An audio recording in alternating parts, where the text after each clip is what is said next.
আহা, ওই দেখুন মহারাজ, স্বর্গ আপনার চোখের সামনে।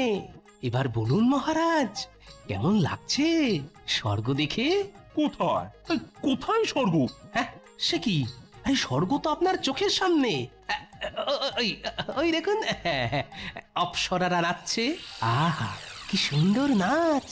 ওই দেখুন, স্বর্গের দেবদেবীরা সব বসে আছেন। গোপাল পাগল হয়ে গেছে মহারাজ। আমি তো নীল আকাশ ছাড়া আর কিছুই দেখতে পাচ্ছি না। আমরাও কিছু দেখতে পাচ্ছি না। আমিও কিছু দেখতে পাচ্ছি না কিন্তু গোপাল। হেমা, ছি!